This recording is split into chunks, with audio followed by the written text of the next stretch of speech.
اس کتاب کی سب سے اچھی بات یہ ہے کہ یہ صرف فلسفیانہ بات نہیں کرتی. یہ دلائی لاما کی جو صدیوں پرانی مشرقی دانش ہے اسے آج کی مغربی نفسیات جو ریسرچ ہے اس سے جوڑتی ہیں. اچھا. یعنی خوشی کا تعلق اس بات سے اتنا نہیں کہ باہر کیا ہو رہا ہے بلکہ اس سے ہے کہ ہمارے اندر ہمارے دماغ میں کیا چل رہا ہے. تو پھر اسی خیال سے شروع کرتے ہیں. یہ جو ایک عام سوچ ہے کہ پیسہ اور کامیابی یہ خوشی خرید سکتے ہیں، کتاب میں ایک کہانی نے مجھے واقعی ہلا کر رکھ دیا. اچھا. جی، یہ ایک 32 سالہ دوست کے بارے میں ہے جو ایک کمپنی ڈیل کے بعد سمجھے کہ راتوں رات کروڑ پتی بن کر ریٹائر ہو گئی. واہ، یہ تو وہ خواب ہے جو آج کل ہر کوئی دیکھتا ہے. بالکل، ایک خواب کے سچ ہونے جیسی کہانی ہے نا؟ جی جی. لیکن ہوا یہ کہ چند ہفتوں کے ابتدائی جوش و خروش کے بعد جب نیا گھر آ گیا، نئی گاڑیاں آ گئیں، سب کچھ ہو گیا تو اس کی زندگی بالکل معمول پر آ گئی. اس نے بتایا کہ وہ پہلے سے کچھ زیادہ خوش محسوس نہیں کر رہی تھی. سب کچھ ہونے کے باوجود وہ جو ایک مستقل خوشی ہوتی ہے وہ غائب تھی. یہ بات مجھے بہت عجیب لگی. اور یہی وہ نقطہ ہے جہاں نفسیات اور مشرقی فلسفہ آپ کہہ سکتے ہیں کہ ایک دوسرے سے ہاتھ ملاتے ہیں. بالکل. اور اس کہانی کا اثر اور بھی گہرا ہو جاتا ہے جب آپ اسے کتاب کی ایک دوسری کہانی کے ساتھ رکھ کر دیکھتی ہیں. اچھا. کسی کی بھی دنیا ہلا کر رکھ دے. یقیناً یہ تو ایک بہت خوفناک تشخیص ہے. تو ابتدائی صدمے اور مایوسی کے بعد اس شخص کے ساتھ کچھ غیر معمولی ہوا. اس نے زندگی کے ہر لمحے کی قدر کرنا شروع کر دی. واہ. چھوٹی چھوٹی چیزیں جیسے سورج کی روشنی یا دوستوں کے ساتھ ایک کپ چائے، یہ چیزیں اسے گہری خوشی دینے لگیں. اس نے روحانیت میں سکون تلاش کیا اور وہ کہتا ہے کہ تشخیص کے بعد وہ اپنی زندگی میں پہلے سے کہیں زیادہ خوش اور مطمئن ہے. یہ تو ناقابل یقین ہے نا؟ یہ دونوں کہانیاں ایک ساتھ پڑھ کر دماغ گھوم جاتا ہے. ایک کو سب کچھ ملا اور خوشی نہیں ملی، دوسرے سے بہت کچھ چھن گیا اور اسے خوشی مل گئی. یہ کہانیاں ایک بہت ہی طاقتور نفسیاتی حقیقت کی طرف اشارہ کرتی ہیں. ماہرین اسے کہتے ہیں ہیڈونک ٹریڈ مل یا ہیڈونک ایڈاپٹیشن. اچھا، یہ کیا چیز ہے؟ اسے ایسے سمجھیں جیسے ہمارے دماغ میں ایک خوشی کا تھرموسٹیٹ لگا ہوا ہے. ٹھیک ہے. ہماری زندگی میں کوئی بہت بڑی کامیابی یا کوئی بہت بڑا سانحہ تھوڑی دیر کے لیے ہمارے خوشی کے درجہ حرارت کو اوپر یا نیچے کر دیتا ہے، لیکن ہمارا ذہن اس طرح بنا ہے کہ وہ ہمیشہ اپنی ایک بنیادی سیٹ پوائنٹ پر واپس آ جاتا ہے. اچھا، تو ہم ہر چیز کے عادی ہو جاتے ہیں، چاہے وہ اچھی ہو یا بری؟ بالکل بالکل. اور یہ صرف عادت نہیں، یہ ہمارے دماغ کا ایک خودکار نظام ہے. اسی لیے تو نئی گاڑی کا جوش چند مہینوں میں ختم ہو جاتا ہے. صحیح کہا. اور تنخواہ میں اضافہ سال کے آخر تک معمول لگنے لگتا ہے. ہم ہمیشہ اگلے بڑے ہدف کے پیچھے بھاگتے رہتے ہیں، یہ سوچ کر کہ وہ چیز ہمیں مستقل خوشی دے گی، لیکن ہمارا تھرموسٹیٹ ہمیں واپس ہماری بنیادی سطح پر لے آتا ہے. اس سے ایک اور نفسیاتی تصور بھی جڑتا ہے میرے خیال میں، جسے افیکٹو فورکاسٹنگ کہتے ہیں. جی، وضاحت کریں. یہ کہ ہم مستقبل میں کیسا محسوس کریں گے اس کا اندازہ لگانے میں بہت برے ہیں. ہم نئی گاڑی سے ملنے والی خوشی کو بہت بڑا چڑھا کر سوچتے ہیں اور نوکری چھوٹ جانے کے دکھ کو بھی. کتاب یہی کہتی ہے کہ مشرقی دانش صدیوں سے ہمارے دماغ کی اس کمزوری کو سمجھتی آئی ہے. بہت گہری بات ہے. تو اگر بیرونی حالات، پیسہ اور کامیابیاں خوشی کی ضمانت نہیں ہے تو پھر کیا ہے؟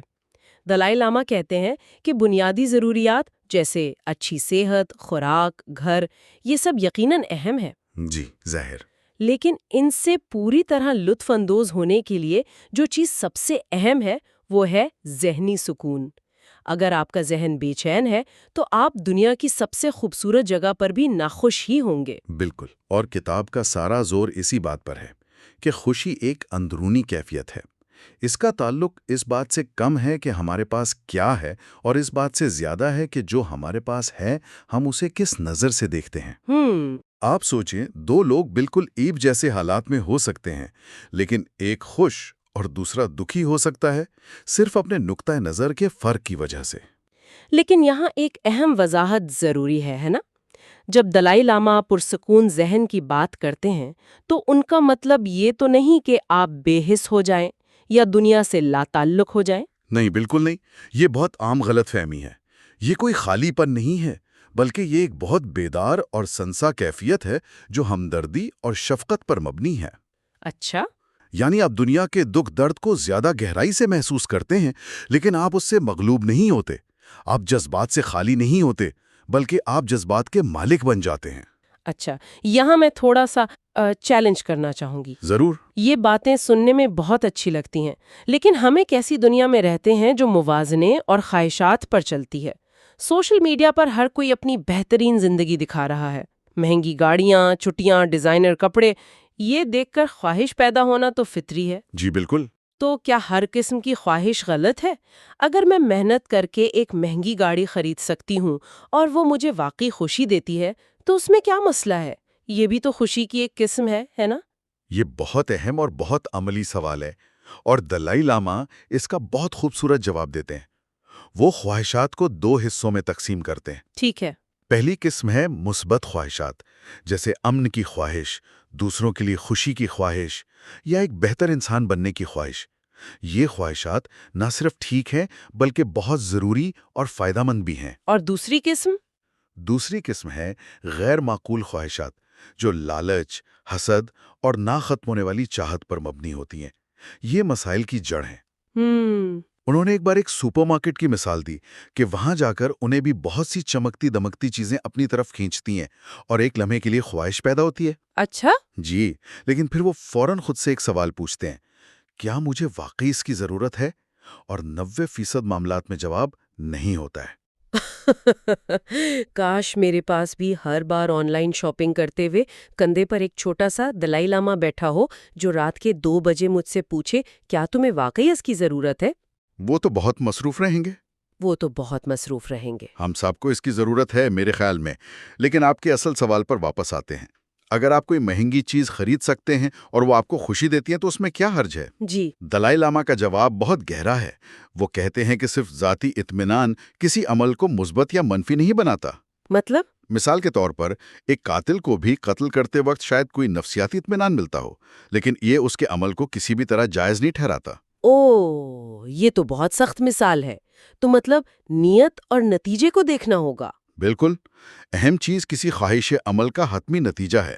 لالچ پر مبنی خواہشات، چاہے وہ وقتی طور پر کتنی بھی خوشی کیوں نہ دیں، آخرکار بے چینی، عدم اطمینان اور مزید لالچ کو جنم دیتی ہیں۔ اچھا۔ آپ ایک چیز حاصل کرتے ہیں، اس کی خوشی ماند پڑتی ہے اور آپ اگلی اس سے بڑی چیز کے پیچھے بھاگنے لگتے ہیں۔ یہ ایک نہ ختم ہونے والا چکر ہے۔ صحیح۔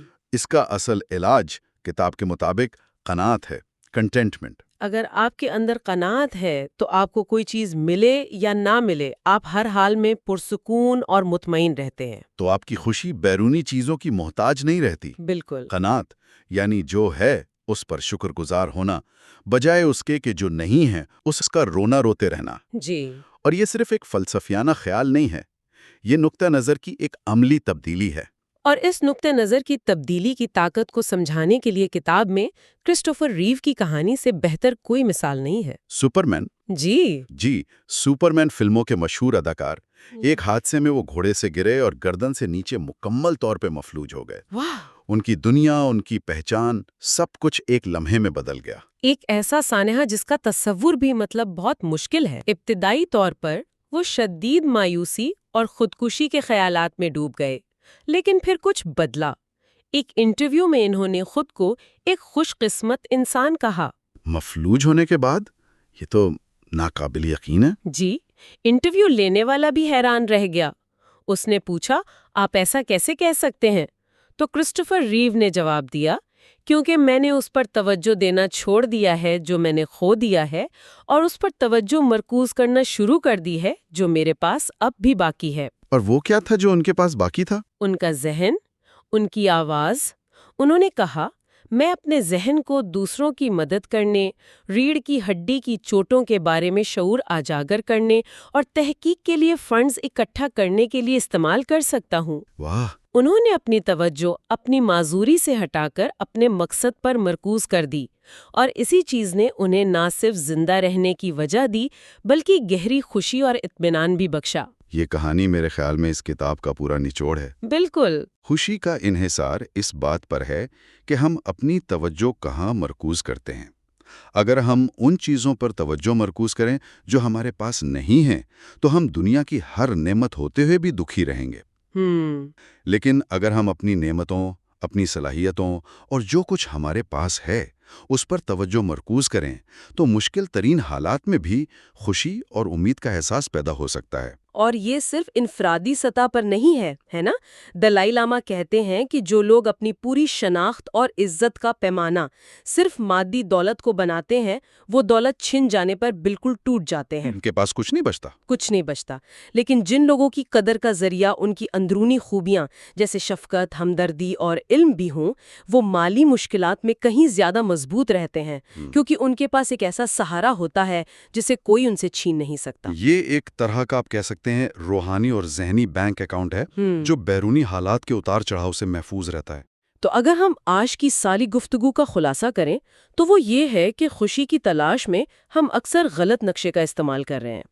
ہم اسے دولت، کامیابی یا بیرونی حالات میں ڈھونڈتے ہیں، جبکہ یہ کتاب ہمیں بتاتی ہے کہ یہ خزانہ ہمارے اندر ہی چھپا ہے۔ جی، ہمارا دماغ وہ ہیڈونک ٹریڈ مل کی وجہ سے ہر بیرونی تبدیلی کا عادی ہو جاتا ہے، چاہے وہ اچھی ہو یا بری۔ اصل اور دیرپا تبدیلی ہمارے اندر سے، ہمارے نقطہ نظر کو بدلنے اور قناعت اختیار کرنے سے آتی ہے۔ اور یہ جاننا ایک طرف تو چیلنجنگ ہے لیکن دوسری طرف بہت امید افزا بھی ہے۔ اس کا مطلب ہے کہ خوشی کا کنٹرول ہمارے اپنے ہاتھ میں ہے۔ بالکل، اور یہیں سے ہمارا اگلا سوال پیدا ہوتا ہے۔ اگر خوشی واقعی ایک اندرونی ذہنی کیفیت ہے تو کیا ہم اپنے ذہن کو خوش رہنے کے لیے تربیت دے سکتے ہیں؟ کیا یہ ایک ایسی مہارت ہے جسے سیکھا جا سکتا ہے؟ اگلے حصے میں ہم اسی سوال کا جواب تلاش کریں گے اور کتاب میں بتائے گئے ذہن کو تربیت دینے اور اپنی سوچ کو بدلنے کے عملی طریقوں پر بات کریں گے، جہاں ہم علم اور بصیرت کے سب سے اہم نکات کو آپ کے سامنے لانے کے لیے گہرائی میں جاتے ہیں۔ آج ہم دلائی لاما اور ہاورڈ کٹلر کی مشہور کتاب خوشی کا فن پر اپنی گفتگو کو آگے بڑھا رہے ہیں۔ یہ اس سلسلے کا تیسرا حصہ ہے۔ پچھلی گفتگو میں ہم نے خوشی کی نوعیت اور اس کے ذرائع پر بات کی تھی۔ آج ہم ایک بہت ہی طاقتور خیال پر غور کریں گے کہ خوشی کوئی اتفاقی چیز نہیں ہے، بلکہ یہ ایک باقاعدہ مہارت ہے۔ جی، ایک ایسی اسکل جسے سیکھا جا سکتا ہے۔ بالکل، اور اس کا سارا دارومدار ہمارے اپنے ذہن کی تربیت پر ہے۔ صحیح۔ کتاب کا یہ مرکزی نقطہ مجھے بہت دلچسپ لگا کہ خوشی ایک قابل حصول مقصد ہے، اسے باقاعدہ کوشش اور مشق سے پیدا کیا جا سکتا ہے۔ یہ بات مغربی نفسیات کے کچھ پرانے نظریات سے تو بالکل الٹ ہے۔ جی بالکل، جیسے مشہور ماہر نفسیات فرائیڈ کا تو یہ ماننا تھا کہ انسان کا خوش رہنا شاید قدرت کے منصوبے میں شامل ہی نہیں ہے۔ ہاں، اور یہی اس کتاب کی خوبصورتی ہے۔ یہ ایک قدیم مشرقی فلسفے کو جدید دنیا کے سامنے پیش کرتی ہے۔ بدھ مت کی روایت میں تو ہزاروں سال سے یہی مانا جاتا رہا ہے کہ ذہن کی تربیت ہی خوشی کی اصل بنیاد ہے۔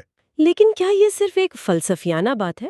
نہیں، کتاب یہی واضح کرتی ہے کہ اب جدید سائنس بھی اس کی تصدیق کر رہی ہے۔ اچھا، تو کیا اس بات کا کوئی سائنسی ثبوت بھی ہے کہ ہم اپنے ذہن کو خوش رہنے کے لیے تربیت دے سکتے ہیں؟ کیونکہ یہ سننے میں تھوڑا ناقابل یقین لگتا ہے۔ ہاں، اور یہی بات بہت دلچسپ ہو جاتی ہے۔ دیکھیں، نیورو سائنس کی ایک شاخ ہے نیورو پلاسٹیسٹی۔ Neuroplasticity? جی، اس کا بنیادی مطلب یہ ہے کہ ہمارا دماغ پتھر کی لکیر نہیں بلکہ گیلی مٹی کی طرح ہے۔ اچھا، ہم جس سوچ یا عادت کو بار بار دہراتے ہیں وہ ہمارے دماغ میں گہرا راستہ بنا لیتی ہے۔ کتاب میں ایک تجربے کا ذکر ہے۔ ایک تجربہ بھی کیا گیا اس پر؟ جی، جس میں کچھ لوگوں کو 4 ہفتوں تک انگلیوں کی ایک سادہ سی ورزش کروائی گئی۔ ٹھیک ہے۔ اور 4 ہفتوں بعد جب ان کے دماغ کا اسکین کیا گیا تو دیکھا گیا کہ دماغ کا وہ حصہ جو انگلیوں کو کنٹرول کرتا تھا وہ جسمانی طور پر بڑا اور مضبوط ہو گیا تھا۔ یعنی جس طرح ہم جم جا کر وزن اٹھانے سے اپنے پٹھے مضبوط کرتے ہیں، بالکل اسی طرح ذہنی مشق سے ہم اپنے دماغ کے وہ حصے مضبوط کر سکتے ہیں جو خوشی یا سکون جیسے جذبات سے منسلک ہیں۔ بالکل یہی نقطہ ہے۔ کتاب ہمیں بتا رہی ہے کہ خوشی کا کنٹرول باہر نہیں، ہمارے اندر ہے۔ یہ تو ایک انقلابی سوچ ہے۔ جی ہے۔ ٹھیک ہے، تو اگر ہم مان لیں کہ ذہن کو تربیت دی جا سکتی ہے تو پھر اس تربیت کا مقصد کیا ہونا چاہیے؟ ہمیں اسے کس شکل میں ڈھالنا ہے؟ کتاب کے مطابق اس تربیت کا ایک ہی مقصد ہے، ایک پرسکون ذہن حاصل کرنا۔ پرسکون ذہن؟ جی، دلائی لاما کے اپنے الفاظ میں ہمارے ذہن کا سکون جتنا زیادہ ہوگا ہمیں ذہنی سکون اتنا ہی زیادہ ملے گا، اور ہم ایک خوشگوار زندگی گزارنے کی اتنی ہی زیادہ صلاحیت رکھیں گے۔ لیکن یہاں ایک سوال پیدا ہوتا ہے، جب ہم پرسکون ذہن کی بات کرتے ہیں تو اکثر لوگوں کے ذہن میں ایک لا تعلق یا بے حس شخص کا تصور آتا ہے، صحیح ہے۔ جسے دنیا میں کسی چیز سے کوئی فرق نہیں پڑتا۔ کیا یہ ایک منفی کیفیت نہیں؟ یہ بہت اہم سوال ہے اور کتاب اس غلط فہمی کو دور کرتی ہے۔ دلائی لاما کے مطابق حقیقی ذہنی سکون بے حسی نہیں ہے، اچھا، بلکہ اس کی جڑیں شفقت اور ہمدردی میں ہوتی ہیں۔ یہ ایک ایسی کیفیت ہے جس میں احساس اور حساسیت ختم نہیں ہوتی، بلکہ بہت گہری ہو جاتی ہے۔ تو یہ خالی پن نہیں بلکہ ایک بھرپور ذہنی حالت ہے۔ بالکل، اس کا تعلق اس بات سے ہے کہ ہمارا ذہن اندرونی خلفشار سے کتنا پاک ہے۔ تو آپ کہہ رہے ہیں کہ خوشی کا انحصار ہماری اندرونی کیفیت پر زیادہ ہے، نہ کہ بیرونی حالات پر۔ جی، کتاب میں اس حوالے سے 2 کہانیاں ہیں جنہوں نے مجھے واقعی سوچنے پر مجبور کر دیا۔ ایک وہ شخص تھا جسے اچانک بہت سارا پیسہ مل گیا۔ جی، اور کچھ ہی عرصے میں اس کی خوشی کی سطح واپس وہیں آ گئی جہاں پہلے تھی۔ ماہرین نفسیات اسے ہیڈونک ایڈیپٹیشن کہتے ہیں، ہیڈونک ایڈیپٹیشن۔ یعنی ہم ہر نئی صورتحال کے عادی ہو جاتے ہیں۔ لیکن دوسری کہانی تو اور بھی حیران کن ہے، ایک ایسے شخص کی جسے HIV کی تشخیص ہوئی۔ بظاہر یہ ایک خوفناک سانحہ ہے۔ جی، تو ایک جان لیوا بیماری کسی کو زیادہ خوش کیسے بنا سکتی ہے؟ یہ بات سمجھنا تھوڑا مشکل ہے۔ یہ ایک فطری سوال ہے۔ کتاب کے مطابق یہ خود کو دھوکہ دینا نہیں بلکہ نقطۂ نظر کی تبدیلی ہے۔ نقطہ نظر کی تبدیلی؟ جی، جب اس شخص کو اپنی موت قریب نظر آئی تو اس نے زندگی کی ان چھوٹی چھوٹی چیزوں کی قدر کرنا سیکھ لیا جنہیں ہم عام طور پر نظر انداز کر دیتے ہیں۔ جیسے کہ؟ دوستوں کے ساتھ ایک کپ چائے، سورج کا طلوع ہونا، کسی سے اچھی بات کرنا۔ اس کی ترجیحات بدل گئیں۔ اسے احساس ہوا کہ زندگی کا ہر لمحہ قیمتی ہے۔ تو اس کی خوشی کی بنیاد مادی چیزوں سے ہٹ کر حقیقی انسانی تجربات پر آ گئی۔ بالکل، یہ دونوں کہانیاں ثابت کرتی ہیں کہ ہماری خوشی کا دار و مدار اس بات پر نہیں کہ ہمارے ساتھ کیا ہوتا ہے، بلکہ اس بات پر ہے کہ ہم اس صورتحال کو اپنے ذہن میں کیسے دیکھتے ہیں۔ یہ پرسکون ذہن کا نظریہ سننے میں تو بہت اچھا لگتا ہے، لیکن عملی زندگی میں تو ذہن ہر وقت منفی سوچوں سے بھرا رہتا ہے، غصہ، ٹینشن، حسد۔ جی، یہ روزمرہ کی حقیقتیں ہیں۔ تو کتاب ان ذہنی دشمنوں سے نمٹنے کے بارے میں کیا کہتی ہے؟ کتاب ان منفی ذہنی حالتوں کو ذہنی سکون کا سب سے بڑا دشمن قرار دیتی ہے، خاص طور پر غصہ، نفرت اور حسد۔ کیوں؟ اس کی وجہ یہ ہے کہ جب ہم ان جذبات کے قابو میں ہوتے ہیں تو ہماری سوچنے سمجھنے کی صلاحیت ختم ہو جاتی ہے، ہماری ذہنی خوشی تباہ ہو جاتی ہے، ہمیں دوسرے لوگ دشمن نظر آنے لگتے ہیں، جس سے خوف اور تنہائی بڑھتی ہے۔ یہ تو ایسی آگ ہے جو سب سے پہلے ہمیں ہی جلاتی ہے۔ بالکل، کتاب میں کرسٹوفر ریو کی مثال دی گئی ہے، سپرمین فلموں کے مشہور اداکار۔ اچھا، ہاں۔ وہ ایک حادثے کے بعد گردن سے نیچے مکمل طور پر مفلوج ہو گئے تھے۔ شروع میں جب وہ دوسرے لوگوں کو چلتے پھرتے دیکھتے تھے تو انہیں شدید حسد محسوس ہوتا تھا۔ جو کہ ایک فطری رد عمل ہے۔ جی بالکل، وہ سوچتے تھے کہ یہ لوگ اپنی صحت کی قدر کیوں نہیں کرتے، لیکن پھر انہیں احساس ہوا کہ یہ حسد انہیں اندر ہی اندر جلا رہا ہے۔ تو انہوں نے اس پر قابو کیسے پایا؟ اتنے شدید احساس سے نکلنا تو بہت مشکل ہوگا۔ انہوں نے اپنی توجہ ان چیزوں سے ہٹا دی جو وہ کھو چکے تھے اور ان چیزوں پر مرکوز کی جو ان کے پاس اب بھی تھیں۔ اور وہ کیا تھا؟ سب سے بڑھ کر ان کا اپنا ذہن۔ انہوں نے اپنی توانائی کو منفی جذبات پر ضائع کرنے کے بجائے مثبت کاموں میں لگایا۔ انہوں نے اپنا نقطۂ نظر تبدیل کیا۔ تو اگر غصہ اور حسد ہمارے اندر آگ جلاتے ہیں تو اس آگ کو بجھانے کے لیے پانی کیا ہے؟ اس کا جواب بہت سادہ اور خوبصورت ہے، مہربانی اور ہمدردی۔ مہربانی اور ہمدردی۔ جی، یہ وہ مثبت ذہنی حالتیں ہیں جو نہ صرف ہمیں ذہنی طور پر صحت مند بناتی ہیں بلکہ ہمارے اندر ایک گہرا سکون بھی پیدا کرتی ہیں۔ لیکن ہمدردی کا پرسکون ذہن سے کیا تعلق ہے؟ دیکھیں، ہمارے زیادہ تر ذہنی خلجان کی وجہ میں، میرا اور مجھے کی فکر ہے۔ غصہ، حسد، خوف، یہ سب خود پر مرکوز جذبات ہیں۔ صحیح۔ جب ہم اپنی توجہ دوسروں کی بھلائی پر لگاتے ہیں تو یہ میں کی گرفت کمزور پڑ جاتی ہے، جس سے ذہن خود بخود پرسکون ہو جاتا ہے۔ اچھا۔ جب ہم دوسروں کے لیے اچھا سوچتے ہیں یا ان کی مدد کرتے ہیں تو اس سے ہمیں خود بھی ایک اطمینان اور خوشی کا احساس ہوتا ہے۔ یہی اندرونی سکون کی کنجی ہے۔ یہ ساری بحث ہمیں ایک ہی نتیجے پر لاتی ہے۔ اندرونی سکون اور اقدار بیرونی کامیابیوں سے کہیں زیادہ پائیدار اور طاقتور ہیں، یعنی ہماری اندرونی دولت ہماری بیرونی دولت سے زیادہ اہم ہے۔ بالکل۔ دلائی لاما اسے سمجھانے کے لیے 2 طرح کے امیر لوگوں کی مثال دیتے ہیں۔ اچھا؟ فرض کریں 2 شخص ہیں، دونوں بہت امیر ہیں۔ پہلا شخص ایسا ہے جس کی ساری عزت اور خود اعتمادی صرف اس کی دولت پر منحصر ہے۔ جب تک پیسہ ہے وہ خود کو محفوظ محسوس کرتا ہے۔ لیکن جیسے ہی دولت ختم ہوتی ہے وہ مکمل طور پر ٹوٹ جاتا ہے کیونکہ اس کے پاس کوئی اور سہارا نہیں ہوتا۔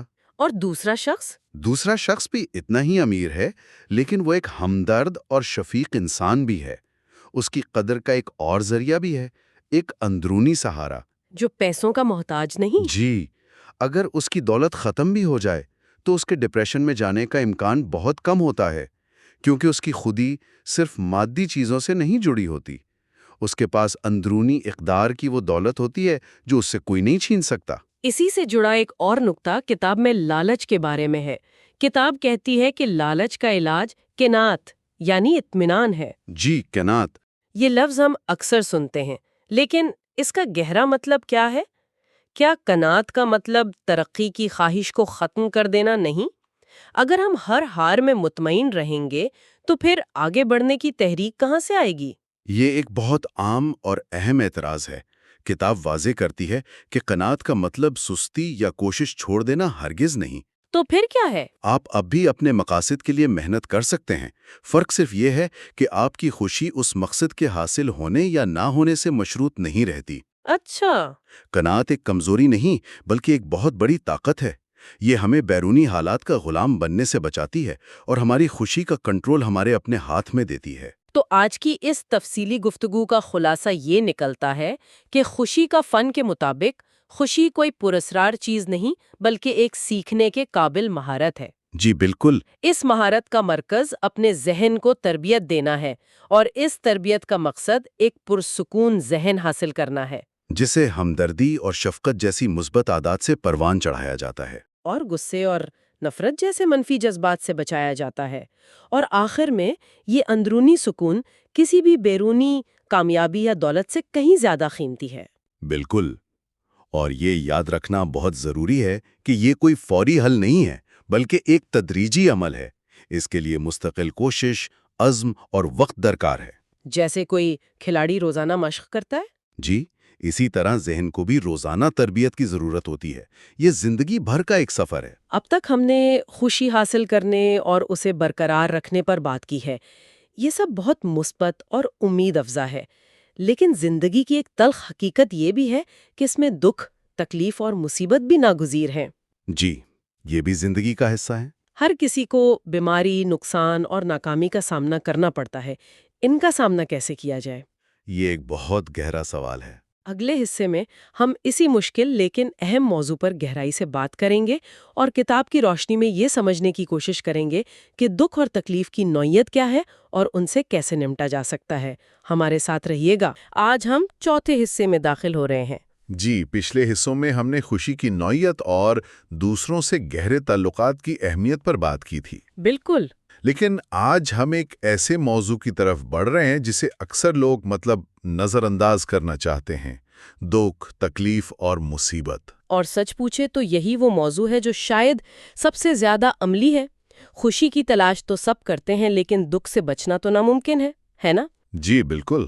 تو کتاب کا مرکزی خیال یہی ہے کہ دکھ زندگی کا ایک ناگزیر حصہ ہے، لیکن اس کا مطلب یہ نہیں کہ ہم اس کے سامنے بے بس ہیں۔ صحیح۔ یہ حصہ ہمیں سکھاتا ہے کہ کس طرح تکلیف کو محض برداشت نہیں کرنا بلکہ اسے سمجھنا ہے، اس کا سامنا کرنا ہے اور شاید اسے اپنے فائدے کے لیے استعمال بھی کرنا ہے۔ بالکل۔ کتاب کا سب سے طاقتور پیغام ہی یہی ہے کہ اصل واقعہ اتنا اہم نہیں ہوتا جتنا اس پر ہمارا رد عمل ہوتا ہے۔ اچھا۔ ہمارا رد عمل ہی یہ طے کرتا ہے کہ کوئی صورتحال ہمیں کتنی تکلیف دیتی ہے۔ تو آج ہم ان طریقوں پر بات کریں گے جن سے ہم اپنے دکھ کو کم کر سکتے ہیں، اور شاید سب سے اہم بات اس میں کوئی گہرا معنی تلاش کر سکتے ہیں۔ چلیں اس پر بات کرتے ہیں۔ تو کتاب کی شروعاتی ایک بہت بنیادی اور سچ پوچھیں تو تھوڑی کڑوی حقیقت سے ہوتی ہے کہ دکھ انسانی زندگی کا ایک فطری حصہ ہے، ایک عالمگیر حصہ ہے۔ جی، یہ کوئی ایسی چیز نہیں جو صرف ہمارے ساتھ ہوتی ہے، بلکہ یہ زندگی کے تجربے کا ایک لازمی جزو ہے۔ اور اس نقطے کو سمجھانے کے لیے کتاب میں کساگوتامی کی ایک قدیم اور بہت ہی دل کو چھو لینے والی کہانی بیان کی گئی۔ اچھا، جب اس کا اکلوتا بچہ مر گیا تو وہ غم سے پاگل ہو کر اپنے بچے کی لاش اٹھائے بدھا کے پاس گئی۔ اوہ، بدھا نے اس کی حالت دیکھ کر کہا کہ وہ اس کے بچے کو زندہ کر سکتے ہیں، لیکن ایک شرط پر۔ اور وہ شرط کیا تھی؟ شرط یہ تھی کہ اسے شہر سے سرسوں کے چند بیج لانے ہوں گے، مگر ایک ایسے گھر سے جہاں کبھی کسی کی موت نہ ہوئی ہو۔ ایک ایسے گھر سے جہاں کبھی کوئی موت نہ ہوئی ہو، یہ تو ایک ناممکن شرط لگتی ہے۔ بالکل، یہی تو نکتہ تھا۔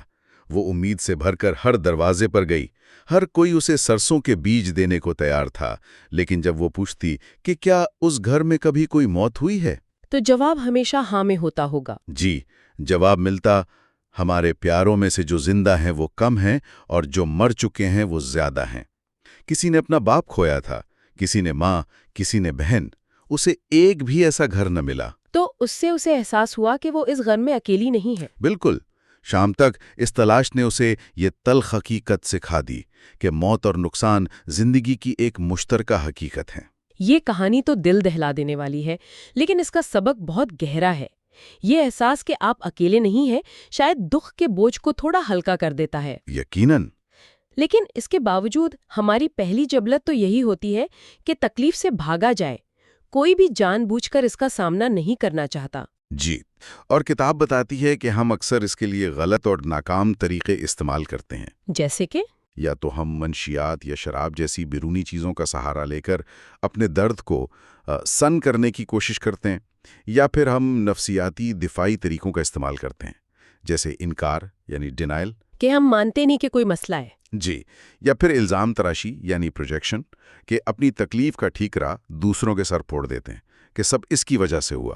کتاب میں اس حوالے سے رینڈل کی ایک بہت اچھی مثال ہے نا؟ جی بالکل، اس کے والد کا انتقال ہوا تو اس نے اپنے آپ کو بہت مضبوط ظاہر کیا۔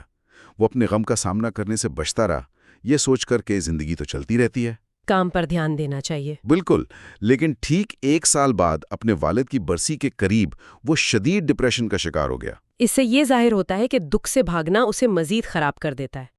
دکھ ایک ایسی لہر کی طرح ہے جسے آپ روکنے کی کوشش کریں تو وہ کچھ دیر بعد سونامی بن کر واپس آتی ہے۔ اسے دبانا کوئی حل نہیں ہے۔ تو پھر حل کیا ہے؟ اگر بھاگنا کام نہیں کرتا تو کیا کرنا چاہیے؟ دلائی لاما اس کے بالکل برعکس مشورہ دیتے ہیں۔ وہ کہتے ہیں کہ دکھ کا سامنا کرنا ہی بہتر ہے۔ سامنا کرنا؟ جی، وہ اسے ایک فوجی مشق سے تشبیہ دیتے ہیں۔ اگر آپ کو جنگ، بندوقوں اور بمباری کے بارے میں پہلے سے بتایا جائے تو جب آپ میدان جنگ میں جائیں گے تو آپ کو شدید صدمہ نہیں پہنچے گا، آپ ذہنی طور پر تیار ہوں گے۔ اچھا، یہ بات تو سمجھ میں آتی ہے۔ اسی طرح اگر ہم زندگی میں دکھ اور تکلیف کی حقیقت کو پہلے سے تسلیم کر لیں تو جب مشکلات آتی ہیں تو ہمارا ذہن زیادہ مستحکم رہتا ہے اور ہم بہتر طریقے سے ان کا مقابلہ کر پاتے ہیں۔ یہ بات تو سمجھ آتی ہے، لیکن کتاب اس سے بھی ایک قدم آگے جاتی ہے اور ایک ایسا دعویٰ کرتی ہے جو سننے میں شاید تھوڑا چونکا دے۔ جی، کہ ہماری زیادہ تر تکلیف باہر سے نہیں آتی بلکہ ہم اسے خود اپنے اندر پیدا کرتے ہیں۔ اس کا کیا مطلب ہے؟ یہ تو بہت بڑا دعویٰ ہے۔ جی، یہ واقعی ایک انقلابی سوچ ہے۔ دیکھیں، اس کا مطلب یہ نہیں کہ بری چیزیں نہیں ہوتی یا لوگ آپ کے ساتھ برا سلوک نہیں کرتے، وہ سب ہوتا ہے۔ ٹھیک، لیکن اس کا مطلب یہ ہے کہ اصل مسئلہ وہ حالات نہیں بلکہ ان پر ہمارا رد عمل ہے۔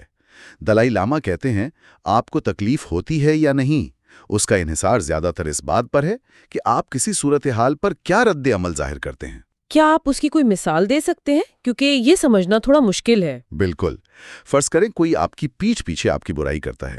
اب وہ الفاظ تو کہے جا چکے ہیں، لیکن ان الفاظ سے آپ کو تکلیف پہنچے گی یا نہیں یہ آپ کے ہاتھ میں ہے۔ اچھا، وہ کیسے؟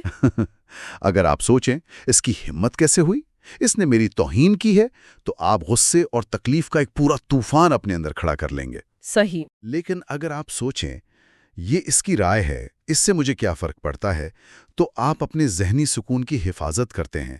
وہ الفاظ آپ تک پہنچے لیکن ان کو تکلیف میں بدلنے کا کام آپ کے ذہن نے کیا۔ یعنی بیرونی واقعہ ایک چنگاری کی طرح ہے، لیکن اسے آگ بنانا یا بجھا دینا ہمارے اپنے ذہن کا کام ہے۔ بالکل۔ کتاب میں ایک ریسٹورنٹ کی بہت دلچسپ مثال ہے۔ ایک شخص سست سروس پر اتنا غصے میں آ جاتا ہے کہ اپنا پورا کھانا خراب کر لیتا ہے۔ وہ مسلسل ویٹر کو برا بھلا کہتا ہے اور اپنے ذہن میں کہانیاں بناتا ہے کہ یہ ویٹر جان بوجھ کر مجھے نظر انداز کر رہا ہے، یہ میری بے عزتی ہے۔ بعد میں اسے پتہ چلتا ہے کہ کچن میں ایک ایمرجنسی ہو گئی تھی جس کی وجہ سے عملہ کم تھا۔ تو اس کا اس شخص سے کوئی لینا دینا نہیں تھا، اس نے سارا غصہ اور تکلیف خود پیدا کی۔ جی بالکل۔ اس سلسلے میں کتاب میں ژاک لوسیران کا ایک قول نقل کیا گیا ہے، جو بچپن میں ہی نابینا ہو گئے تھے اور بعد میں نازی کیمپ میں بھی قید رہے۔ جی۔ انہوں نے کہا تھا، ناخوشی اس لیے آتی ہے کیونکہ ہم خود کو دنیا کا مرکز سمجھتے ہیں۔ اور جب ہم ہر چیز کو میرے ساتھ ایسا کیوں ہوا کے چشمے سے دیکھتے ہیں تو ہم خود کو غیر ضروری تکلیف میں مبتلا کر لیتے ہیں۔ ٹھیک ہے، اگر ہمارا رد عمل ہی مسئلہ ہے اور ہماری سوچ ہی تکلیف پیدا کرتی ہے تو سوال یہ پیدا ہوتا ہے کہ اسے بدلیں کیسے؟ یہ کہنا بہت آسان ہے، لیکن جب غصہ یا تکلیف محسوس ہو رہی ہو اس وقت اپنی سوچ کو بدلنا انتہائی مشکل کام ہے۔ یہ واقعی مشکل ہے، اور کتاب کہتی ہے کہ یہ ایک ذہنی مشق ہے، ایک ہنر ہے جسے سیکھنا پڑتا ہے، اور اس کا سب سے مؤثر طریقہ ہے اپنا نقطۂ نظر بدلنا۔ ایک ہی صورتحال کو مختلف زاویے سے دیکھنا۔ جی۔ اس کی سب سے بڑی مثال تو دلائی لاما خود ہیں۔ جی، وہ اپنی ذاتی مثال دیتے ہیں۔ وہ کہتے ہیں، میں نے اپنا ملک کھو دیا۔ ایک زاویے سے یہ ایک بہت بڑا سانحہ ہے، میری زندگی کی سب سے بڑی ٹریجڈی۔ ظاہر ہے۔ لیکن دوسرے زاویے سے، ایک پناہ گزین ہونے کی وجہ سے مجھے بہت سے نئے مواقع ملے۔ میں دنیا بھر میں گھوما، مختلف ثقافتوں اور مذاہب کے لوگوں سے ملا، جو شاید میں تبت میں اپنے محل میں رہ کر کبھی نہ کر پاتا۔ واہ، حقیقت ایک ہی ہے، وہ پناہ گزین ہے، لیکن نقطۂ نظر بدلنے سے اس کا مطلب اور احساس بالکل بدل گیا۔ جی۔ یہ ایک حیرت انگیز نقطۂ نظر ہے، لیکن بہت سے لوگوں کے لیے یہ شاید ناقابل تصور ہو۔ مطلب یہ راتوں رات تو نہیں ہو سکتا۔ بالکل نہیں ہو سکتا۔ یہ ایک مسلسل ذہنی تربیت کا نتیجہ ہے۔ کتاب میں اس تربیت کی ایک انتہا کی مثال ایک یونانی شاگرد کی کہانی میں دی گئی ہے۔ اچھا، وہ کیا ہے؟ اس کے استاد نے اسے ایک عجیب حکم دیا، 3 سال تک ہر اس شخص کو پیسے دو جو تمہاری بے عزتی کرے۔ پیسے دو؟ بے عزتی کرنے پر؟ یہ تو الٹا کام ہے۔ جی، اور اس نے 3 سال تک ایسا ہی کیا۔ جو بھی اس کی توہین کرتا وہ اسے پیسے دیتا۔ اس مدت کے بعد جب وہ ایتھنز کے دروازے پر پہنچا تو ایک شخص نے اسے برا بھلا کہا۔ تو پھر کیا ہوا؟ ایک انتہا ہے۔ یہی کلیدی نقطہ ہے۔ اس نے اپنے ذہن کو اس طرح تربیت دی کہ توہین اب اس کے لیے تکلیف کا باعث نہیں رہی تھی۔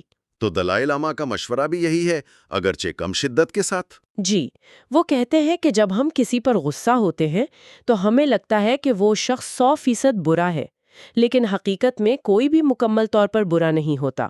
یہ ہمارا اپنا ذہنی پروجیکشن ہوتا ہے۔ بالکل، وہ مشورہ دیتے ہیں کہ ہمیں جان بوجھ کر کوشش کر کے اس شخص یا صورتحال کے مثبت پہلو تلاش کرنے چاہیے، چاہے اس کے لیے کتنی ہی محنت کیوں نہ کرنی پڑے۔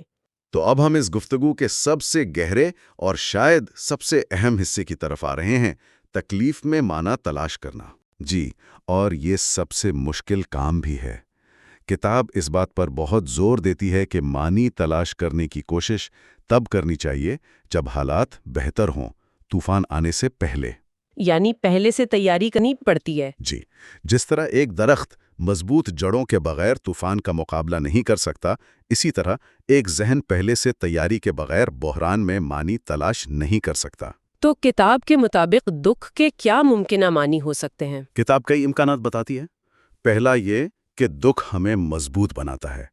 جیسا کہ مصنف گراہم گرین نے کہا کہ بورجیا خاندان کے دور میں اٹلی میں جنگ، دہشت اور خون ریزی تھی، لیکن انہوں نے مائیکل اینجلو اور لیونارڈو ڈاوینچی جیسے عظیم فنکاروں کو جنم دیا۔ اور سوئٹزرلینڈ کا کیا؟ اس کے برعکس سوئٹزرلینڈ میں 500 سال عام رہا، اور انہوں نے کیا ایجاد کیا؟ کوکو گھڑی۔ یہ تو بڑی دلچسپ بات ہے، یعنی مشکلات ہمیں نکھارتی ہیں اور آسانی ہمیں سست بنا دیتی ہے۔ کبھی کبھی ایسا ہوتا ہے، لیکن ہمیشہ نہیں۔ کبھی دکھ ہمیں مضبوط بنانے کے بجائے نرم دل اور زیادہ ہمدرد بناتا ہے۔ ہمدرد کیسے؟ جب ہم خود تکلیف سے گزرتے ہیں تو ہم دوسروں کی تکلیف کو بہتر طور پر سمجھنے لگتے ہیں۔ یہ ہماری روح کو انسانیت سے بھر دیتا ہے۔ کتاب میں رابرٹ نامی ایک CEO کی کہانی ہے جو اپنی کامیابی کے عروج پر شدید ڈپریشن کا شکار ہو گیا۔ جی، اور اس کی بیوی نے بعد میں بتایا کہ اس مشکل وقت نے انہیں ایک دوسرے کے اتنا قریب کر دیا جتنا وہ اپنی 23 سالہ شادی میں کبھی نہیں ہوئے تھے۔ یعنی تکلیف نے وہ کام کر دیا جو شاید 23 سال کی خوشحالی اور کامیابی نہ کر سکی تھی۔ بالکل، اس تکلیف نے ان کے رشتے کو ایک نئی گہرائی اور معنی بخشا۔ اس میں جسمانی درد کی بھی بہت ہی حیران کن مثال دی گئی ہے نا؟ جی، ڈاکٹر پال برانڈ کی تحقیق، جنہوں نے جزام یعنی لیپریسی کے مریضوں پر کام کیا، انہوں نے دریافت کیا کہ ان مریضوں کے اعضاء بیماری کی وجہ سے نہیں گلتے بلکہ درد محسوس کرنے کی حس کھو دینے کی وجہ سے تباہ ہوتے ہیں۔ درد محسوس نہ کرنے کی وجہ سے یہ کیسے؟ چونکہ انہیں چوٹ لگنے، جلنے یا کٹنے پر درد نہیں ہوتا تھا، وہ اپنے زخموں کا خیال نہیں رکھتے تھے جس سے وہ بگڑ جاتے تھے اور انفیکشن پھیل جاتا تھا۔ یہ تو بالکل الٹی بات ہے۔ ہم ساری زندگی درد سے بھاگتے ہیں اور یہاں یہ کہا جا رہا ہے کہ درد کا نہ ہونا ایک لعنت ہے اور درد خود ایک تحفہ ہے۔ بالکل، درد ایک پیغام ہے، ایک انتباہی نظام ہے جو ہمیں خطرے سے آگاہ کرتا ہے۔ صحیح۔ آخر میں کتاب ان تمام خیالات کو ایک بہت ہی خوبصورت نتیجے پر لاتی ہے۔ جس طرح جسمانی درد ہمیں اپنے جسم کے متحد ہونے کا احساس دلاتا ہے، اسی طرح دکھ اور تکلیف کا جذباتی تجربہ ہمیں تمام انسانوں سے جوڑتا ہے۔ جی، کیونکہ یہ وہ بنیادی عنصر ہے جو ہم سب میں مشترک ہے۔ امیر، غریب، کسی بھی نسل، مذہب یا ملک کا فرد، ہر کوئی دکھ کا تجربہ کرتا ہے۔ یہ عالمگیر انسانی تجربات ہیں۔ جی، شاید یہی ہماری تکلیف کا حتمی معنی ہے۔ یہ ہمیں یاد دلاتا ہے کہ ہم ایک بڑے انسانی خاندان کا حصہ ہیں اور اس سفر میں اکیلے نہیں ہیں۔ تو آج کی گفتگو کا خلاصہ یہ ہے کہ دکھ زندگی کا حصہ ہے، اس سے بھاگا نہیں جا سکتا، لیکن ہم اس کے سامنے مجبور بھی نہیں ہے۔ بالکل۔ ہماری بہت سی تکلیف ہماری اپنی سوچ کا نتیجہ ہوتی ہے اور ہم اپنا رد عمل کنٹرول کر سکتے ہیں۔ تکلیف کا سامنا کر کے، اپنا نقطہ نظر بدل کر، اور سب سے بڑھ کر اس میں کوئی گہرا معنی تلاش کر کے، ہم نہ صرف اس پر قابو پا سکتے ہیں بلکہ اس سے ترقی بھی کر سکتے ہیں۔ بالکل۔ اور کتاب کا ایک گہرا پیغام یہ ہے کہ ہماری تکلیف ہمیں الگ تھلگ کرنے کے بجائے دوسروں سے جوڑتی ہے۔ شاید اگلی بار جب ہم میں سے کوئی تکلیف محسوس کرے تو میں ہی کیوں پوچھنے کے بجائے اسے اپنے مشترکہ انسانی تجربے کی ایک یاد دہانی کے طور پر دیکھے۔ شاید یہ ایک سوچ ہی ہمارے تنہائی کے احساس کو جڑت کے احساس میں بدل دے۔ جی بالکل۔ اگلے حصے میں ہم دی آرٹ آف ہیپینس کی روشنی میں کچھ بہت ہی عملی مسائل جیسے غصہ، خوف اور ذہنی رکاوٹوں پر بات کریں گے، اور دیکھیں گے کہ کتاب ان پر قابو پانے کے لیے کیا طریقے بتاتی ہے۔ ہمارے ساتھ رہیے گا۔ وہ جگہ جہاں ہم آپ کے بھیجے ہوئے مواد کا گہرائی سے جائزہ لیتے ہیں اور علم کے سب سے قیمتی موتی نکال کر آپ کے سامنے رکھتے ہیں۔ اگر آپ نے ابھی تک ہمارے چینل کو سبسکرائب نہیں کیا تو ضرور کریں تاکہ علم کے سفر میں آپ ہمارے ساتھ رہیں۔ آج ہم دلائی لاما اور ہاورڈ کٹلر کی کتاب دی آرٹ آف ہیپینس پر اپنی گفتگو کا سلسلہ آگے بڑھا رہے ہیں۔ یہ اس سیریز کا 5واں حصہ ہے اور آج ہم ایک بہت ہی عملی موضوع پر بات کرنے والے ہیں۔ بالکل، اور یہ موضوع ایسا ہے جس سے ہم سب شاید روز ہی گزرتے ہیں۔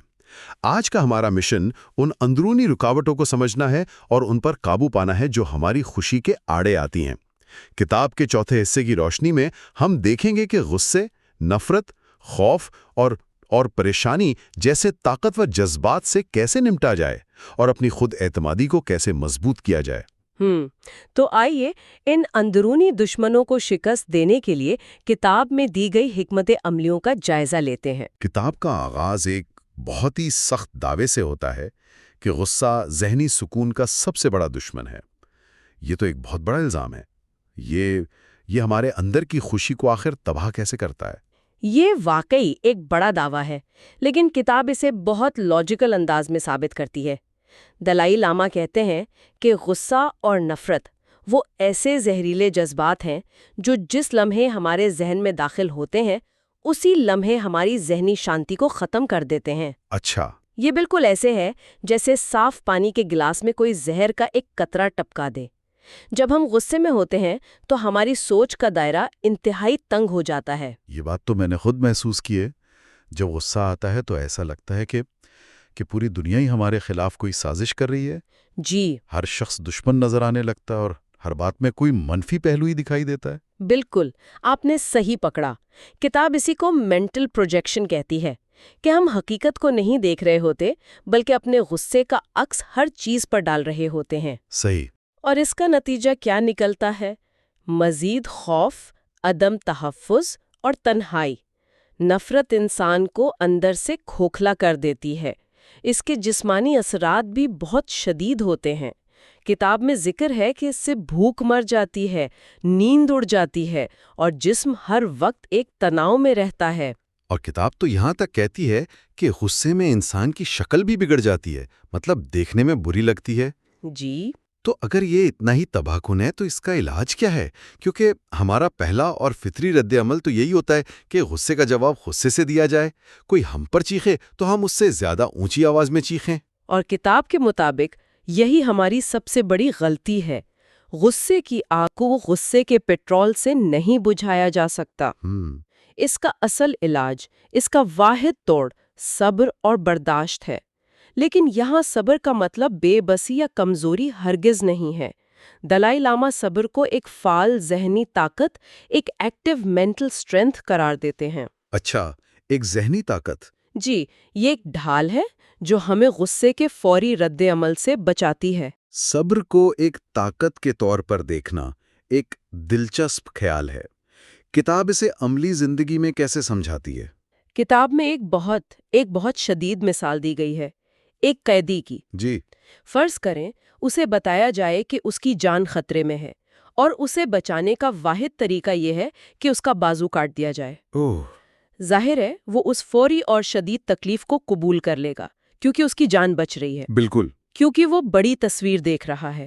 وہ جانتا ہے کہ ایک چھوٹی تکلیف برداشت کر کے وہ ایک بہت بڑی تباہی یعنی موت سے بچ رہا ہے. صحیح. دلائی لاما کہتے ہیں کہ صبر بھی بالکل یہی ہے. یہ ہمیں غصے کے لمحاتی رد عمل کی تکلیف برداشت کرنے کی ہمت دیتا ہے تاکہ ہم اپنے رشتوں کی تباہی، ذہنی سکون کی بربادی اور مستقبل کے پچھتاوے جیسے بڑے نقصانات سے بچ سکیں. لیکن یہ کہنا بہت آسان ہے اور کرنا اتنا ہی مشکل. جب کوئی آپ پر چیخ رہا ہو، آپ کی بے عزتی کر رہا ہو، اس وقت صبر کرنا تقریباً ناممکن لگتا ہے. کیا کتاب اس مشکل کا کوئی عملی حل بتاتی ہے؟ آپ نے بہت اہم نقطہ اٹھایا ہے اور کتاب بھی اس حقیقت کو تسلیم کرتی ہے کہ یہ مشکل ہے. اسی لیے وہ 2 ذہنی مشقیں بتاتی ہے. پہلا ہے نقطہ نظر کی تبدیلی. اچھا. دلائی لاما کہتے ہیں کہ جس شخص پر آپ کو غصہ ہے، ایک لمحے کے لیے رک کر اسے ایک وسیع تناظر میں دیکھیں. کیا وہ شخص 100% برا ہے؟ کیا اس کی زندگی میں کوئی اچھائی نہیں؟ یعنی اس کے پیچھے اس کی اپنی کوئی تکلیف، خوف یا جہالت بھی تو ہو سکتی ہے نا؟ یعنی اپنے غصے کو اس شخص کی پوری شخصیت پر حاوی نہ ہونے دیا جائے. یہ سمجھا جائے کہ اس کا یہ عمل اس کی ذات کا صرف ایک چھوٹا سا حصہ ہے، پوری حقیقت نہیں. جی، اور یہ بھی سمجھنا کہ ہمارا غصہ اکثر حقیقت پر نہیں بلکہ ہمارے اپنے ذہنی تصورات پر مبنی ہوتا ہے. جب ہم یہ سمجھتے ہیں کہ ہماری منفی سوچ بھی اس آگ کو ہوا دے رہی ہے تو غصے کی شدت خود بخود کم ہو جاتی ہے. اور دوسرا طریقہ کیا ہے؟ دوسرا طریقہ زیادہ طاقتور ہے اور وہ ہے ہمدردی پیدا کرنا. کتاب کہتی ہے کہ تصور کریں کہ آپ کا کوئی بہت پیارا، جیسے آپ کی ماں یا آپ کا بچہ، شدید غصے اور تکلیف میں اپنا آپا کھو بیٹھا ہے. وہ چیزیں توڑ رہا ہے، چیخ رہا ہے. ایسی حالت میں کیا آپ کو اس پر غصہ آئے گا؟ نہیں، بالکل نہیں. مجھے تو اس پر ترس آئے گا، فکر ہوگی اور میں اسے اس تکلیف سے نکالنے کی کوشش کروں گا. یہی نقطہ ہے. کتاب کہتی ہے کہ یہی رویہ اس شخص کے لیے بھی اپنایا جا سکتا ہے جس پر آپ کو غصہ ہے. یہ سوچیں کہ یہ شخص بھی کسی شدید اندرونی تکلیف میں مبتلا ہے جس کی وجہ سے وہ اس ذہنی حالت میں پہنچا ہے. اچھا. جب آپ اسے ایک مریض کے طور پر دیکھتے ہیں جو مدد کا محتاج ہے تو غصے کی جگہ ہمدردی لے لیتی ہے. یہ ایک بہت بڑی ذہنی تبدیلی ہے. غصے پر قابو پانے کا یہ فریم ورک واقعی بہت طاقتور ہے، لیکن اکثر مجھے لگتا ہے کہ غصے کے پیچھے ایک اور جذبہ چھپا ہوتا ہے. وہ ہے خوف. جی، اس بات کا خوف کہ ہمیں نقصان پہنچے گا یا ہماری عزت کم ہو جائے گی. کتاب اس خوف اور پریشانی کے جال سے نکلنے کے بارے میں کیا کہتی ہے؟ آپ نے دونوں موضوعات کو بہت خوبصورتی سے جوڑا ہے۔ کتاب کے مطابق خوف اور پریشانی کی جڑیں بھی اکثر ہمارے اپنے ذہن میں ہی ہوتی ہیں۔ دلائی لاما خوف کی 2 قسمیں بتاتے ہیں۔ ایک وہ خوف ہے جس کی کوئی ٹھوس حقیقی وجہ ہو، جیسے آپ کے سامنے ایک شیر آ جائے تو ڈرنا ایک فطری رد عمل ہے۔ اور دوسری قسم؟ دوسری قسم وہ خوف ہے جو صرف ہمارے منفی خیالات اور ذہنی پروجیکشنز کی وجہ سے پیدا ہوتا ہے، جس کی حقیقت میں کوئی بنیاد نہیں ہوتی۔ اچھا، اور یہی خوف زیادہ خطرناک ہے کیونکہ یہ ہر وقت ہمارے ساتھ رہتا ہے۔ یہ خیالی ڈر والی بات تو بہت جانی پہچانی لگتی ہے، جیسے کسی اہم میٹنگ سے پہلے ہفتوں پریشان رہنا کہ کہیں کچھ غلط نہ ہو جائے۔ بالکل یہی مثال ہے۔ اور پھر گھنٹوں بے چین رہنا، جبکہ حقیقت میں شاید ہی کوئی اس پر اتنا دھیان دے۔ جی، جب ہم اس طرح غیر ضروری طور پر پریشان ہوتے ہیں تو ہم دراصل اپنی صلاحیتوں پر شک کر رہے ہوتے ہیں، اور یہ شک آہستہ آہستہ دیمک کی طرح ہماری خود اعتمادی کو کھا جاتا ہے۔ کتاب کہتی ہے کہ اس سے نمٹنے کا پہلا قدم منطق یعنی ریزننگ کا استعمال ہے۔ ہمیں ٹھنڈے دماغ سے خود سے پوچھنا چاہیے کہ جس چیز سے میں ڈر رہا ہوں، کیا اس کے ہونے کا کوئی حقیقی امکان ہے؟ یعنی اپنے خوف کا سامنا کرنا، اس سے بھاگنے کے بجائے۔ بالکل۔ اکثر جب ہم ایسا کرتے ہیں تو ہمیں احساس ہوتا ہے کہ جس چیز کو ہم پہاڑ سمجھ رہے تھے وہ تو صرف ایک چھوٹا سا کنکر تھا۔ جی، 90% خوف صرف ہمارے ذہن کی پیداوار ہوتے ہیں۔ جب منطق کی روشنی ان پر پڑتی ہے تو وہ بھاپ بن کر اڑ جاتے ہیں۔ تو پھر خود اعتمادی کیسے پیدا کی جائے؟ کیا اس کا تعلق بیرونی کامیابیوں سے ہے، جیسے اچھی نوکری، پیسہ یا شہرت؟ عموماً تو لوگ یہی سمجھتے ہیں۔ لیکن کتاب اس سے اتفاق نہیں کرتی۔ اس کے مطابق حقیقی خود اعتمادی کا تعلق باہر کی چیزوں سے نہیں بلکہ ہمارے اندرونی رویے سے ہے۔ دلائی لاما اس کے لیے ایک بہت عملی طریقہ بتاتے ہیں جسے وہ آنیسٹ سیلف اپریزل یعنی ایماندارانہ خود شناسی کہتے ہیں۔ ایک منٹ، تو کتاب یہ کہہ رہی ہے کہ تکبر اور خود ترسی، ایروگینس اور سیلف پیٹی، یہ ایک ہی مسئلے کی 2 مختلف شکلیں ہیں؟ یہ تو بالکل الٹی بات لگتی ہے۔ اسے تھوڑا مزید کھولیں گی؟ یہ کتاب کا ایک بہت گہرا نقطہ ہے۔ کتاب کہتی ہے کہ کم خود اعتمادی اور تکبر ایک ہی سکے کے 2 رخ ہیں۔ اچھا؟ جی، دونوں کی بنیاد اپنی ذات کے غلط جائزے پر ہوتی ہے۔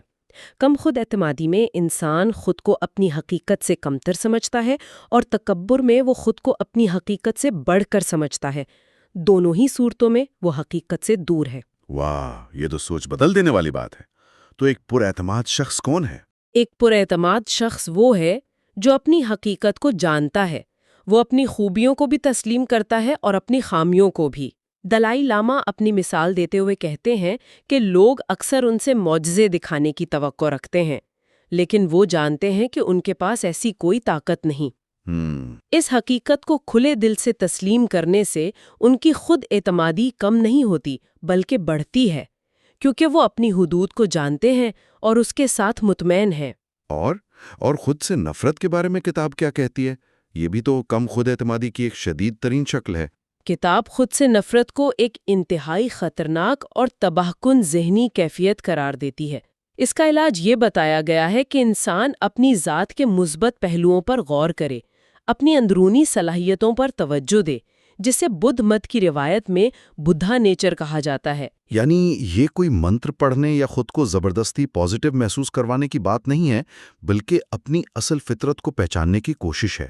بالکل، کتاب کہتی ہے کہ اس کی سب سے بڑی دلیل یہ ہے کہ ہر انسان، چاہے وہ کتنا ہی برا کیوں نہ ہو، فطرتاً خوش رہنا چاہتا ہے اور تکلیف سے بچنا چاہتا ہے۔ اچھا، یہی خواہش اپنے آپ سے محبت کی بنیاد ہے۔ جب آپ یہ جان لیتے ہیں کہ آپ بھی خوشی کے اتنے ہی مستحق ہیں جتنا کوئی اور، تو خود سے نفرت کی کوئی گنجائش باقی نہیں رہتی۔ تو اس سب کا کیا مطلب ہوا؟ آج کی گفتگو کا نچوڑ یہ نکلا کہ خوشی کوئی ایسی چیز نہیں جو ہمیں باہر سے حاصل کرنی ہے، جی، بلکہ وہ ہماری فطری حالت ہے جسے ہم نے غصے، خوف اور اپنی ذات کے بارے میں غلط فہمیوں کے ملبے تلے دبا دیا ہے۔ بہت خوبصورت خلاصہ ہے۔ ہم نے دیکھا کہ غصے اور نفرت کو صبر، ایک وسیع نقطۂ نظر اور ہمدردی جیسے اوزاروں سے شکست دی جا سکتی ہے، اور خوف اور پریشانی کے بھوت کو منطق اور حقیقت پسندی کی روشنی دکھا کر بھگایا جا سکتا ہے۔ اور سب سے اہم بات، حقیقی خود اعتمادی اپنی ذات کے ایماندارانہ جائزے اور اپنی اندرونی خوبیوں کو پہچاننے سے حاصل ہوتی ہے، نہ کہ بیرونی کامیابیوں سے۔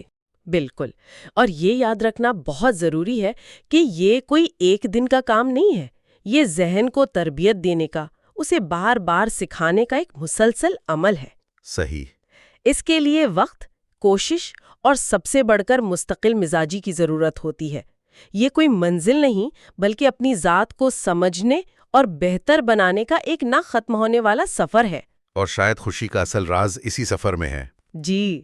اس کتاب پر ہماری اگلی اور آخری گفتگو میں ہم روحانی اقدار، زندگی میں دکھ کی حقیقت اور زندگی کے حتمی مقصد پر بات کریں گے۔ یہ جاننے کے لیے کہ کتاب زندگی کا خلاصہ کس طرح پیش کرتی ہے، ہمارے ساتھ رہیے گا۔ سننے کا بہت شکریہ۔ دی ڈیپ ڈائیو کو سبسکرائب کریں اور علم کے سفر میں ہمارے ساتھ شامل رہیں۔ خوش آمدید۔ پچھلی اقساط میں ہم نے خوشی کی راہ میں آنے والی رکاوٹوں، تکلیف کی نوعیت اور ان سے نمٹنے کے طریقوں پر بات کی۔ آج ہم اس سفر کے آخری اور شاید سب سے اہم پڑاؤ پر ہیں، جی ہاں۔ جہاں دلائی لاما اور ہاورڈ کٹلر کتاب کے تمام دھاگوں کو جوڑ کر ایک حتمی تصویر پیش کرتے ہیں۔ آج کی گفتگو کا محور کتاب کا نچوڑ ہے، وہ روحانی اقدار جو حقیقی خوشی کی بنیاد بنتی ہیں۔ بالکل، یہ حصہ دراصل پوری کتاب کی منزل ہے۔ اب تک کی ساری بحث وہ اسی نتیجے کی طرف ایک راستہ بنا رہی تھی۔ صحیح۔ مصنفین یہاں بہت واضح طور پر کہتے ہیں کہ پائیدار خوشی کا تعلق دولت، شہرت یا کامیابی سے نہیں، بلکہ ہماری اندرونی دنیا سے ہے۔ اندرونی دنیا سے۔ جی، یہ اس بات پر منحصر ہے کہ ہم اپنے ذہن کو کیسے تربیت دیتے ہیں اور کن اقدار کو اپنی زندگی کا مرکز بناتے ہیں۔ اچھا۔ اور سب سے دلچسپ بات یہ ہے کہ کتاب روحانیت کو مذہب کی قید سے آزاد کرتی ہے۔ یہ اسے بنیادی انسانی اقدار کا نام دیتی ہے۔ تو کتاب کا مرکزی خیال یہ ہوا کہ خوشی ایک اخلاقی مشق ہے۔ جی بالکل، ایک اخلاقی مشق۔ یہ سن کر تھوڑا عجیب لگتا ہے، کیونکہ عام طور پر ہم خوشی کو ایک احساس اور اخلاقیات کو اصولوں کا مجموعہ سمجھتے ہیں۔ صحیح۔ کتاب میں ایک جملہ ہے جو اس خیال کی بنیاد ہے، ایک منضبط ذہن خوشی کی طرف لے جاتا ہے، اور ایک غیر منضبط ذہن تکلیف کا باعث بنتا ہے۔ ہاں، تو یہ منضبط ذہن کیا ہے؟ کیا اس کا مطلب ہر وقت سنجیدہ رہنا یا اپنی خواہشات کو دبا دینا ہے؟ یہ ایک بہت اہم سوال ہے۔ دیکھیں، کتاب کے مطابق منضبط ذہن کا مطلب ہرگز جذبات کو دبانا نہیں، اچھا، بلکہ اس کا مطلب ہے اپنے ذہنی رد عمل کا مالک بننا۔ غیر منضبط ذہن وہ ہے جو بیرونی حالات کا رحم و کرم پر ہو۔ کسی نے تعریف کی تو خوش، کسی نے تنقید کی تو غمگین۔ صحیح۔ غصہ، حسد اور لالچ جیسی منفی ذہنی حالتیں اسی غیر منضبط ذہن کی پیداوار ہیں۔ یہ تو سمجھ آتا ہے۔ اور یہ نہ صرف ہمارے اندر ایک طوفان برپا کرتی ہیں، بلکہ ہمیں دوسروں سے کاٹ کر تنہا کر دیتی ہیں۔ بالکل۔ اس کے برعکس منضبط ذہن جان بوجھ کر مثبت ذہنی حالتوں جیسے شفقت، صبر اور ہمدردی کو پروان چڑھاتا ہے۔ یہ بات تو سمجھ آتی ہے کہ ذہن کو قابو کرنا ضروری ہے، لیکن سوال یہ ہے کہ کیسے؟ جی، صرف یہ جان لینا کافی نہیں کہ غصہ برا ہے۔ کتاب اس نظم و ضبط کو حاصل کرنے کے لیے کن بنیادی اصولوں یا ستونوں کی بات کرتی ہے؟ میرے خیال میں سب سے پہلا اور اہم اصول شفقت ہے۔ ٹھیک کہا میں نے؟ جی، شفقت اس پوری عمارت کا آپ کہہ سکتے ہیں کہ بنیادی ستون ہے۔ کتاب کا موقف ہے کہ انسان فطرتاً ایک سماجی مخلوق ہے۔ ہم دوسروں سے جڑ کر ہی مکمل اور خوش محسوس کرتے ہیں۔ دلائی لاما کہتے ہیں کہ شفقت اور انسانی گرمجوشی کے احساس کے بغیر زندگی بہت مشکل ہو جاتی ہے۔ لیکن آج کی مسابقتی دنیا میں کیا شفقت کو کمزوری نہیں سمجھا جاتا؟ بالکل، یہ سوال اٹھتا ہے۔ جہاں ہر کوئی آگے بڑھنے کی دوڑ میں لگا ہے، وہاں دوسروں کے بارے میں سوچنا کیا ہمیں پیچھے نہیں چھوڑ دے گا؟ کتاب اسی عام غلط فہمی کو چیلنج کرتی ہے۔ اس کے مطابق حقیقی شفقت کمزوری نہیں، بلکہ یہ ذہنی طاقت کی سب سے بڑی علامت ہے۔ ذہنی طاقت کی علامت؟ وہ کیسے؟ وہ ایسے کہ یہ سمجھداری سے پیدا ہوتی ہے۔ جب ہم دوسروں کے دکھ کو سمجھتے ہیں تو ہمارا اپنا نقطہ نظر وسیع ہوتا ہے۔ ہم اپنی چھوٹی چھوٹی پریشانیوں کے حصار سے باہر نکلتے ہیں۔ اچھا۔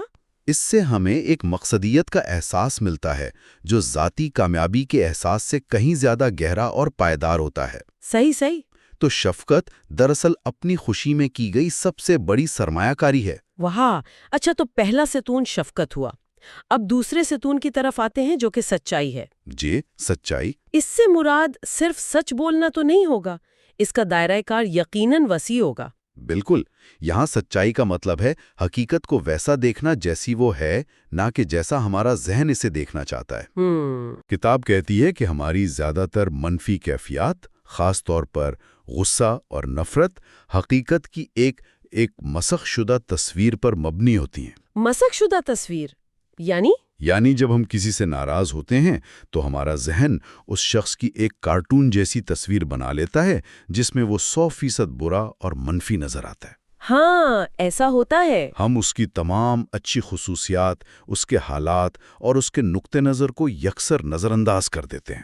یہ تو بالکل ایسا ہی ہے جسے آج کل کی نفسیات میں کوگنیٹیو ڈسٹورشنز یا پھر فکری مغالطے کہا جاتا ہے۔ آپ نے بالکل صحیح پکڑا جی، کتاب یہی قدیم حکمت جدید انداز میں پیش کر رہی ہے۔ اچھا۔ سچائی کا مطلب ہے اس مسخ شدہ تصویر سے باہر نکل کر ایمانداری سے پوری صورتحال کا تجزیہ کرنا، یعنی خود سے سوال پوچھنا۔ جی، سوال پوچھنا، کیا وہ شخص واقعی اتنا برا ہے؟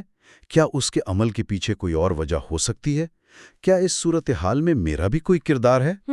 جیسے ہی ہم یہ سوالات پوچھنا شروع کرتے ہیں، غصے کی شدت کم ہونے لگتی ہے۔ اور تیسرا ستون جو مجھے ذاتی طور پر بہت دلچسپ لگا وہ ہے سادگی یا قناعت۔ جی، قناعت۔ یہ بات آج کل کے سوشل میڈیا اور صارفیت کے دور میں اور بھی اہم ہو جاتی ہے، بلا شبہ۔ جہاں ہم ہر وقت دوسروں کی زندگیاں دیکھ کر یہ سوچتے ہیں کہ ہمارے پاس کیا کمی ہے۔ بالکل۔ دلائی لاما مثبت خواہشات جیسے امن اور خوشی کی خواہش اور غیر ضروری خواہشات جیسے لالچ اور حسد میں واضح فرق کرتے ہیں۔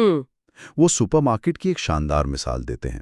وہ کہتے ہیں کہ جب میں سپر مارکیٹ جاتا ہوں تو بہت سی چمکتی دمکتی خوبصورت چیزیں دیکھتا ہوں، جی، اور ایک لمحے کے لیے انہیں خریدنے کی خواہش پیدا ہوتی ہے، لیکن پھر میں خود سے ایک سادہ سوال پوچھتا ہوں، کیا مجھے واقعی اس کی ضرورت ہے؟ اور جواب؟ اور 90% معاملات میں جواب نہیں ہوتا ہے۔ بس یہ ایک سوال اس خواہش کی طاقت کو ختم کر دیتا ہے۔ لیکن کیا سادگی کا مطلب ترقی نہ کرنا ہے؟ کیا ایک شخص کو اپنی زندگی بہتر بنانے کی خواہش نہیں کرنی چاہیے؟ نہیں، کتاب ہرگز ترقی کی مخالف نہیں۔ وہ کہتی ہے کہ اپنی صلاحیتوں کو بہتر بنانے، علم حاصل کرنے، یہ سب مثبت خواہشات ہیں۔ اچھا۔ مسئلہ تب پیدا ہوتا ہے جب ہماری خوشی بیرونی چیزوں کے حصول سے مشروط ہو جائے، جب ہم یہ سوچنے لگیں کہ اگر مجھے وہ کار مل گئی تو میں خوش ہو جاؤں گا۔ ہاں، اگر میری تنخواہ بڑھ گئی تو سب ٹھیک ہو جائے گا۔ بالکل۔ کتاب کے مطابق لالچ کا اصل علاج قناعت ہے۔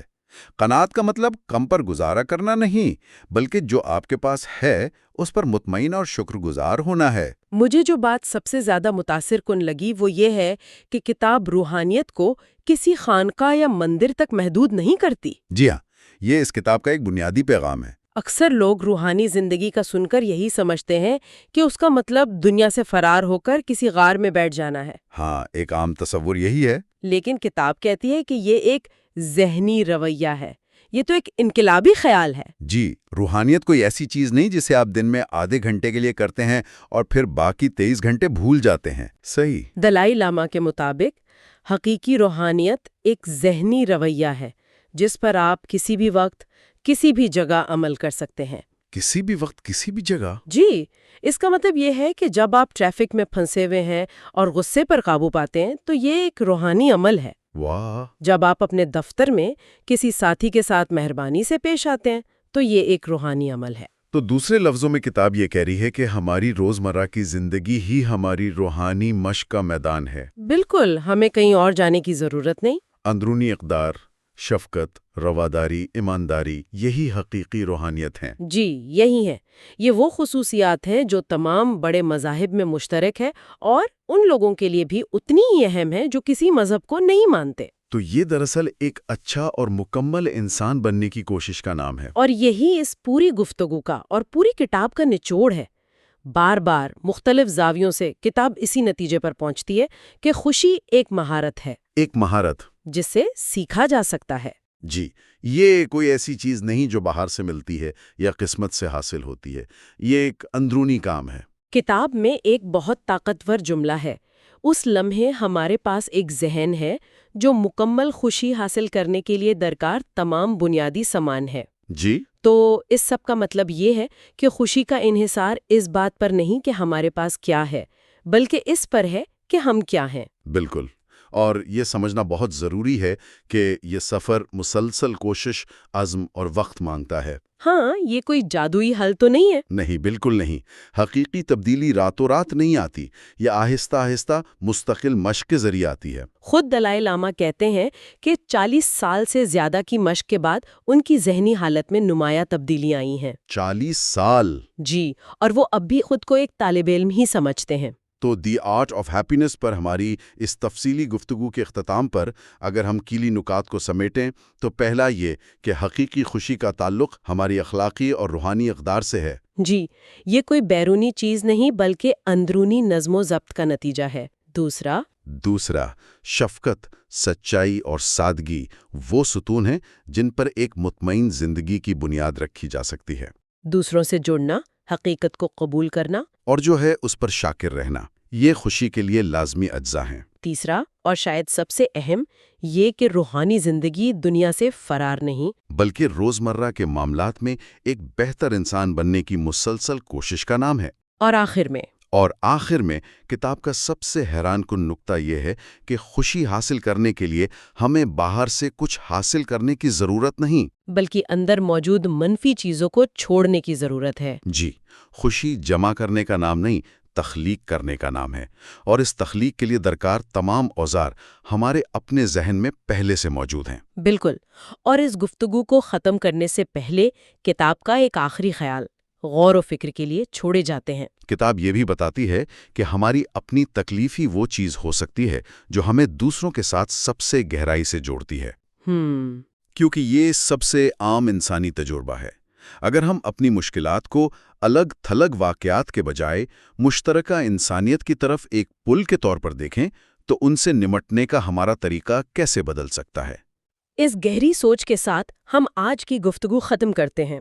اگر یہ تجزیہ پسند آیا تو ہمارے چینل کو سبسکرائب کریں اور اس ویڈیو کو دوسروں کے ساتھ بھی شیئر کریں جو اس سے فائدہ اٹھا سکتے ہیں۔ ہمارے ساتھ رہنے کا شکریہ۔